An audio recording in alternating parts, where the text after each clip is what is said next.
तो जम्मू कश्मीर के कठुआ जिले में बीते दिन आतंकवादियों की कायराना हमले में सेना के 5 जवान शहीद हो गए थे और ये खबर हमने आपको कल भी दिखाई थी। इस हमले को लेकर जम्मू कश्मीर के साथ पूरे देश में आक्रोश है और देश अब बदला मांग रहा है इन शहादतों का।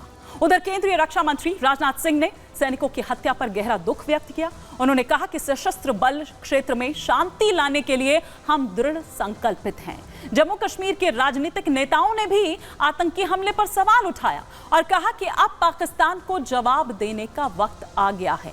लेकिन किस तरह से जवाब दिया जाए, क्या दिया जाए, क्या एक बार फिर से वैसे ही स्ट्राइक्स, वैसे ही सर्जिकल स्ट्राइक की क्या जरूरत है, यहां ये देखने वाली बात होगी। लेकिन किस तरह से आतंकियों के सर्वनाश का जो पूरा प्लान है उस पर ऑलरेडी काम चल रहा है और क्या कुछ और जो प्लान ऑफ एक्शन आगे देखने को मिल रहे हैं, हमारे सहयोगी की रिपोर्ट आपको दिखाते हैं। भारतीय सेना और जम्मू कश्मीर पुलिस का साझा अभियान, स्पेशल ऑपरेशंस ग्रुप ने पूरे इलाके को घेर लिया है। भारतीय सेना की राष्ट्रीय राइफल्स इस ऑपरेशन का हिस्सा है। लगातार हर एक गतिविधि पर नजर रखी जा रही है। हवा के जरिए जहां हेलीकॉप्टर्स का इस्तेमाल किया जा रहा है, वहीं ग्राउंड की अगर बात की जाए तो फोर्सेस जो हैं वो पूरी तरह से तैनात है। आतंक को मार गिराने के लिए, ऑपरेशन को जो है अमलीजामा पहलाने के लिए पूरे ऑपरेशन की निगरानी जो है वो वरिष्ठ अधिकारी कर रहे हैं और आतंकी कहीं भी भाग ना पाए। क्योंकि दूसरी तरफ मैं सरजीवन से कहूंगा, अगर आपको दिखा पाएं तो ये इलाका जो है ये घने जंगलों का इलाका है और यही कारण है कि कल से जब से ऑपरेशन शुरू हुआ है, सुरक्षा बलों को काफी चुनौतियों का जो है वो सामना करना पड़ रहा है। जैसे ही हम इस तरफ से जाएंगे, क्योंकि ये थोड़ी शील्ड है, तो यहां पर आप देखेंगे कि भारतीय सेना और जम्मू कश्मीर पुलिस के जवान जो हैं वो पूरी आड़ लेकर खड़े हैं। कई जगह पर मिट्टी की आड़ ली गई है, कई जगह पर लकड़ी से आड़ लेकर ये ऑपरेशन किए जा रहे हैं, क्योंकि आतंकी जो है, आतंकियों के पास अत्याधुनिक हथियार मौजूद है। कठुआ आतंकी हमले में भी आतंकियों ने M4 कार्बाइन का इस्तेमाल किया, स्टील पियर्सिंग बुलेट्स का इस्तेमाल किया। जो उनके पास से आतंकी जब वहां से भागे तो उसके खोल जो है वो बरामद हुए हैं। ये पूरा इलाका सबसे चुनौतीपूर्ण इलाका है, घने जंगलों का इलाका है।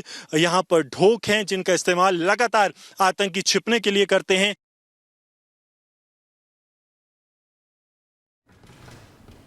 तो आतंकियों का सर्वनाश, जिसके प्लान की अब हम बात आपको यहां पर बता रहे हैं कि किस तरह से सेना का ऑपरेशन लगातार जारी है। कई इलाकों में चल रहा है सेना का ये सर्च ऑपरेशन। डोडा की बात करें तो डोडा में कल ही हमने आपको खबर दिखाई थी, जब हम इस बारे में आपको यहां पर जानकारी दे रहे थे कि सुरक्षा बलों ने जैश के 3 और आतंकी है जिन्हें घेर लिया। मुठभेड़ में जैश के 2 आतंकियों को गोली लगी है। माछेड़ी इलाके की बात करें तो यहां भी एक बड़ा अभियान जो है, बड़ा ऑपरेशन जो है वो इनके खिलाफ चल रहा है। घने जंगल चुके हैं तो घने जंगलों की वजह से ऑपरेशन में थोड़ी सी दिक्कत आती है, क्योंकि शाम ढलते ढलते अगर कहें तो उस वजह से ऑपरेशन में खासी दिक्कत आती है। नदी नाले धुंध की वजह से दिक्कत हो रही है। कठुआ के लोग क्या बोलते हैं, वो कहते हैं कि हम सुरक्षा बलों के साथ हैं, हम पूरे जंगल से अच्छी तरह से वाकिफ हैं, ये स्थानीय लोग बताते हैं। क्योंकि आप ये देखिए कि कश्मीर टाइगर्स की अगर हम बात करें, जिसने ये जो 5 जवान हमारे शहीद हुए जब उस हमले में, तो वो दरअसल उन लोगों के घरों में छिप जाते हैं और अलग अलग ग्रुप बनाकर, अब देखिए इन्होंने भी खुद अपनी स्ट्रैटेजी जो है वो बदल दी है। लेकिन सबसे पहले, क्योंकि उनके लिए आसान है, मुफीद है ये जंगल और पहाड़ों की अगर यहाँ पर बात करें तो, और इसीलिए स्थानीय लोग इसमें मदद कर सकते हैं। लेकिन वहीं कुछ ऐसे लोग थे वो जो मुखबिरी कर गए, जिन्होंने बता दिया उस तरफ। सुरक्षा बल अगर कहें तो साथ चलने को तैयार है, ये वहां जो कठुआ के लोग हैं वो कहते हैं। लेकिन इसी से जुड़ी एक रिपोर्ट भी हम आपको दिखाते हैं कि देश क्या कह रहा है और क्या वो कह रहा है, क्या इलाज है पाकिस्तान का आतंकिस्तान का।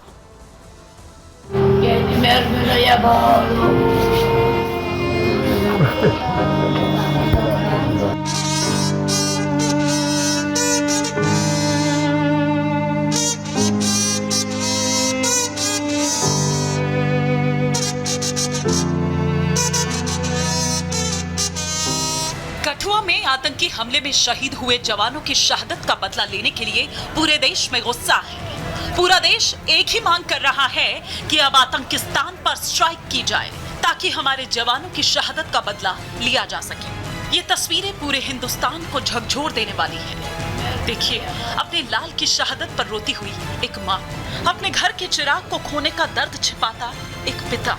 कठुआ में कायराना आतंकी हमले में उत्तराखंड के 5 घरों के चिराग बुझ गए। जवानों की शहादत पर पूरा हिंदुस्तान गम और गुस्से में है और हर जवान के बलिदान का बदला मांग रहा है। ऐसा पहली बार नहीं है कि आतंक परस्त पाकिस्तान ने ऐसी कायराना हरकत की हो।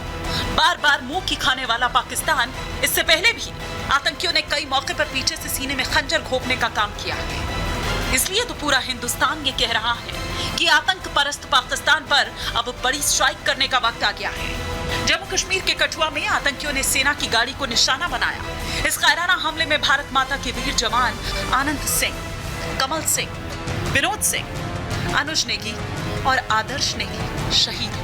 भारत माता के लिए शहीद हुए जवानों में किसी की 9 महीने पहले ही शादी हुई थी तो कोई अपने पीछे 4 महीने की मासूम बेटी को छोड़ गया। उत्तराखंड के टिहरी गढ़वाल के विनोद सिंह उन्हीं शहीदों में से एक है। 33 साल के विनोद 10वीं गढ़वाल राइफल में तैनात थे। विनोद 2011 में सेना में भर्ती हुए थे और घर में अकेले ही कमाने वाले थे। उनका 4 साल का एक बेटा और 4 महीने की एक बेटी है। जैसे ही विनोद सिंह के शहीद होने की सूचना मिली तभी से परिवार में मातम का माहौल है। माँ बेसुध है, सिर्फ बेटे को याद कर आंखों से आंसू बहा रही है तो पिता को समझ नहीं आ रहा कि आखिर वो करे तो करे क्या करे। मासूम बच्चों को तो ये भी नहीं पता कि अब उनके पिता कभी वापस नहीं लौटेंगे। परिवार की बस यही मांग है कि उनके लाल की शहादत बेकार नहीं जानी चाहिए। एक बच्चा था मेरा, 3 बहनों की भाई, एक भाई था, वो भी नहीं था। कुछ नहीं। बेटा तो देश के लिए शहीद हो गया, उसका तो मेरे को बड़ा गर्व है, बहुत हुआ, पर क्या करूं। पीछे जो परिवार है पर जो छोड़ गया, छोटे बच्चे छोड़ गया, उसके लिए बड़ा दुख है। मेरे बच्चे को मारने का तगड़ा कदम उठाना चाहिए सरकार को, इसका मुंह तोड़ जवाब होना चाहिए। कठुआ में शहीद हुए राइफलमैन अनुज नेगी घर के इकलौते बेटे थे। पौड़ी गढ़वाल के रहने वाले थे। शहीद अनुज नेगी के घर पर उनके माता पिता, पत्नी और एक बहन है। अनुज की नवंबर 2023 में ही शादी हुई थी। हमले की सूचना मिलते ही शहीद के गांव में शोक की लहर। जब से जवानों के शहीद होने की खबर सामने आई है, पूरा देश गमगीन है। आदर्श नेगी का परिवार तो पहले ही सदमे में था। अभी 2 महीने पहले ही तो आदर्श नेगी के चचेरे भाई ने अपने प्राण देश हित में न्यौछावर किए थे। वो भी भारतीय सेना में मेजर थे। उनकी शहादत के जख्म तो अभी परिवार को रुला ही रहे थे। हर कोई इस गम को भुलाने के लिए आगे बढ़ने की कोशिश कर रहा था, लेकिन अब इस खबर ने पूरे परिवार को हिलाकर रख दिया है। आदर्श टिहरी के डागर गांव के रहने वाले थे। उनके पिता गांव में ही खेती करते हैं। 2019 में वो गढ़वाल राइफल्स में भर्ती हुए। आदर्श 3 भाई बहनों में सबसे छोटे थे। यही गम का माहौल नायाब सूबेदार आनंद सिंह के परिवार में भी है। आनंद रुद्रप्रयाग जिले के कांदखाल गांव के रहने वाले थे। 2011 में 22 गढ़वाल राइफल में शामिल हुए थे। पत्नी और दोनों बच्चे देहरादून में रहते हैं। बात शहीद हवलदार कमल सिंह रावत की करें तो कमल सिंह रावत पौड़ी के ही गांव पापरी नोदानू के रहने वाले थे। कमल सिंह पर उनके 2 बच्चे, पत्नी और माता की जिम्मेदारी थी, जो गांव में ही रहते हैं। जैसे ही बलिदानियों के पार्थिव शरीर देहरादून के जौली ग्रांट एयरपोर्ट पहुंचे, उत्तराखंड सरकार ने उन्हें एयरपोर्ट पर श्रद्धांजलि दी। मुख्यमंत्री धामी ने कहा कि ये बलिदान व्यर्थ नहीं जाएगा। हमारे 5 जवान जिन्होंने अपना सर्वोच्च बलिदान दिया है भारत माता की रक्षा के लिए, हम सब की रक्षा के लिए, उनका बलिदान बेकार नहीं जाएगा और पूरा राष्ट्र उनको याद करेगा। निश्चित रूप से हमारे इन वीर जवानों का बदला लिया जाएगा। अब पूरा हिंदुस्तान यही पूछ रहा है कि कब तक किसी न किसी के घरों के चिराग बुझते रहेंगे। कब तक एक माँ अपने कलेजे के टुकड़े की शहादत पर रोती रहेगी। कब तक एक पिता घर में अकेले गम को छिपाएगा। कब तक एक पत्नी की मांग का सिंदूर यूं ही छीना जाता रहेगा। कब तक वो छोटे छोटे बच्चों की आंखों में आंसू यूं ही बहते रहेंगे। अब वक्त आ गया है इन आतंक परस्तों के संपूर्ण विनाश का। अब वक्त आ गया है इनके संपूर्ण इलाज का। अब वक्त आ गया है आतंकियों के संपूर्ण खात्मे का। अब वक्त आ गया है कायर आतंकियों को उनकी ही भाषा में जवाब देने का। अब वक्त आ चुका है आतंकियों के फन को कुचलने का। Bureau report, Republic Bharat.